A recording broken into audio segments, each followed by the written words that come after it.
मानव इतिहास लड़ाइयों और युद्धों से भरा रहा है, कुछ बड़े तो कुछ छोटे। लेकिन अगर तीसरा विश्व युद्ध होता है तो शायद यह मानवता की अब तक की सबसे बड़ी लड़ाई हो।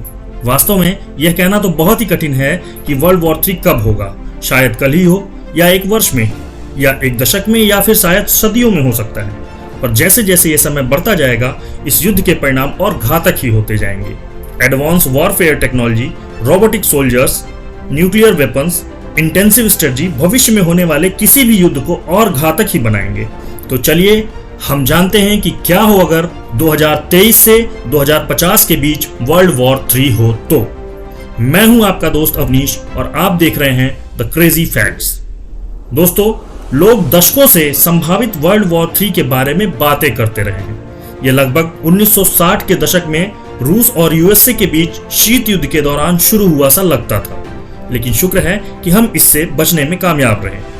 लेकिन मान लीजिए कि हम इससे बचने के लिए पर्याप्त भाग्यशाली नहीं होते और तीसरा विश्व युद्ध शुरू हो जाता है, जो कि वर्तमान में रूस और यूक्रेन युद्ध की बदलती परिस्थितियों में शुरू हुआ सा लगता है। तो इसके परिणाम क्या होंगे? इसे अच्छी तरह से समझने के लिए कुछ व्यापक धारणाएं हैं जिनकी तुलना हमें वर्ल्ड वॉर 2 से करनी होगी और हम वर्ल्ड वॉर 3 के परिणामों को अच्छी तरह से समझ सकेंगे। तो आइए चलिए वीडियो को शुरू करते हैं और जानते हैं पहले कॉन्सेप्ट के बारे में। कॉन्सेप्ट नंबर 1, वर्ल्ड वॉर 3 उतना घातक, या यूं कहें कि वर्ल्ड वॉर 2 जितना बड़ा नहीं होगा। ये कहना थोड़ा अजीब सा लगता है ना? मेरा मतलब है कि यह छोटा कैसे हो सकता है, जबकि लोग अधिक, हथियार अधिक और तकनीक भी पहले से बेहतर। निश्चित रूप से इसे एक बड़ा युद्ध होना चाहिए। पर दोस्तों, वास्तव में मुझे ऐसा नहीं लगता। ऐसा लगने के पीछे का कारण यह है कि पुराने विश्व युद्धों में जीत हार इस बात पर निर्भर थे कि कोई देश युद्ध के मैदान में कितने दिनों तक टिक सकता था। युद्ध काल में युद्ध से संबंधित सामग्रियों के उत्पादन जैसे टैंक, गोलियां और बंदूकें बनाने में वो देश कितना सक्षम है। टैंक मूल रूप से मोटी स्टील और बड़ी बंदूक वाले ट्रक थे। राइफलें बेहद साधारण लकड़ी और लोहे की बनी होती थी। कुछ वर्दियां, एक बुनियादी किट और कुछ गोलियां ही युद्ध की सामग्री हुआ करती थी, जो सस्ता, विश्वसनीय और उत्पादन में आसान हुआ करते थे। राष्ट्रों ने एक दूसरे पर तब तक हमला किया जब तक कि किसी एक पक्ष के पास सब कुछ खत्म नहीं हो गया। वर्ल्ड वॉर 2 में जर्मनी इसलिए हार गया क्योंकि वहां और आदमी नहीं थे, उनके पास तेल कम था और उनके दुश्मनों ने उन्हें दबोच लिया था। लेकिन अगर हम आज की बात करें तो युद्धों में अब्राहम टैंक्स जैसे एसिड प्रूफ कवच, multi barrel rocket launchers, intercontinental ballistic missile, cruise missiles, artificial intelligence से लैस ड्रोन्स, उन्नत राइफल्स और अन्य उच्च तकनीकी वाली चीजें हैं। यहाँ तक कि सैनिकों के दस्ताने भी high end specialised combat gloves हैं। इन सभी युद्ध के सामानों को बनाने के लिए, युद्धकालिक मांग को पूरा करने के लिए अधिक कारखानों और उन्नत प्रशिक्षित लोगों की आवश्यकता होगी, और इस सब के लिए भारी मात्रा में धन। आज एक सिंगल अब्राहम टैंक की कीमत $8 मिलियन है। वर्ल्ड वॉर 2 में अमेरिका ने 16 मिलियन सैनिकों को शामिल किया था। आज ऐसा कोई तरीका नहीं है जिससे हम इस नंबर को छू भी सकें। ऐसा कोई तरीका नहीं जिससे हम 16 मिलियन सैनिकों के लिए पर्याप्त उपकरण तैयार कर सकें। और अगर कोई देश ऐसा कर भी सके तो आर्थिक रूप से इसे वहन करना संभव नहीं है। इन सभी संभावनाओं को देखते हुए यह स्पष्ट कहा जा सकता है कि वर्ल्ड वॉर 3 उतना संघर्षपूर्ण या बड़ा नहीं हो सकता। कॉन्सेप्ट नंबर 2, बात करते हैं दूसरे कॉन्सेप्ट की, जिसमें साइबर वॉरफेयर शामिल है। इसमें कोई संदेह नहीं कि अगला युद्ध क्षेत्र साइबर स्पेस होगा। हैकर्स का एक समूह होगा जो किसी भी देश की सामान्य व्यवस्था को बर्बाद कर देगा।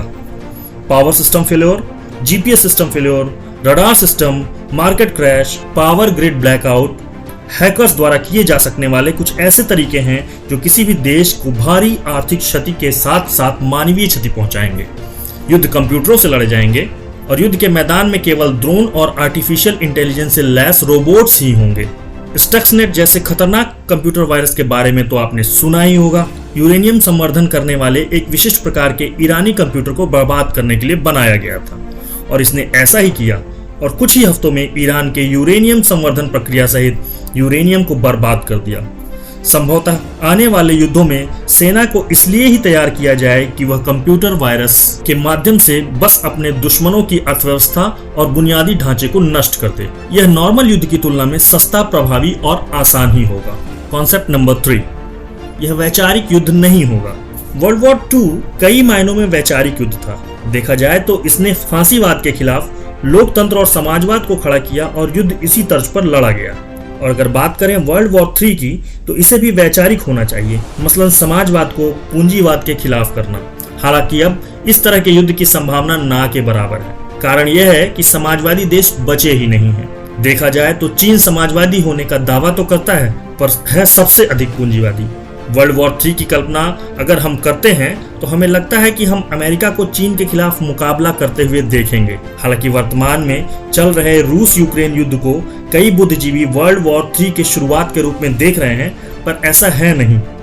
वास्तव में विश्व युद्ध जैसे युद्ध वैचारिक होते हैं और बहुत हद तक वैश्विक महाशक्ति के ध्रुव को स्थापित करते हैं, और रूस यूक्रेन का युद्ध भी इसी ओर जाता सा दिखाई दे रहा है। चीन अगली महाशक्ति बनने की अपनी महत्वाकांक्षा को पूरा करने का लक्ष्य रखेगा, जबकि अमेरिका शीर्ष पर अपनी स्थिति बनाए रखने की कोशिश करेगा। दोनों पक्ष स्वतंत्रता, संप्रभुता और अपने लोगों के लिए लड़ने का दावा करेंगे, पर वास्तव में यह युद्ध सिंहासन के लिए होगा। अगर बात करें वर्ल्ड वॉर 3 के परमाणु युद्ध बनने की, तो इसकी कल्पना करना भी मुश्किल है, चाहे कुछ भी हो जाए, क्योंकि जिस क्षण आप परमाणु अस्त्र लॉन्च करते हैं यह युद्ध खत्म हो जाता है और आप हार जाते हैं। आपकी पूरी आबादी मर जाती है, पृथ्वी पीढ़ियों तक के लिए तबाह हो जाती है और आपका बुनियादी ढांचा बर्बाद हो जाता है। इस तरह अगर देखा जाए तो युद्ध की स्थिति में अगर कोई एक पक्ष बुरी तरह हारता है तो भी वह परमाणु शस्त्रों का प्रयोग करने से बचेगा, क्योंकि वह जानता है कि अगर वह परमाणु शस्त्रों का प्रयोग करता है तो दूसरे देशों को ऐसा करने से भला कौन रोक सकता है। परिणाम स्वरूप उस देश और वहां की मानव जाति का विनाश। इस तरह दोनों ही पक्ष इस बात को जानते हैं, और अगर एक पक्ष बुरी तरह हारता भी है तो वह भयानक अपमान को कुल विनाश से बेहतर ही समझेगा। और इसीलिए यह कहना कि वर्ल्ड वॉर 3 परमाणु युद्ध होगा थोड़ा संदेहास्पद है। दोस्तों, आज के लिए बस इतना ही। आप हमें कमेंट करके बताएं कि क्या वर्ल्ड वॉर 3 न्यूक्लियर होगा या स्ट्रेटजिक। मिलते हैं क्या हो अगर के अगले वीडियो में। तब तक के लिए जय हिंद।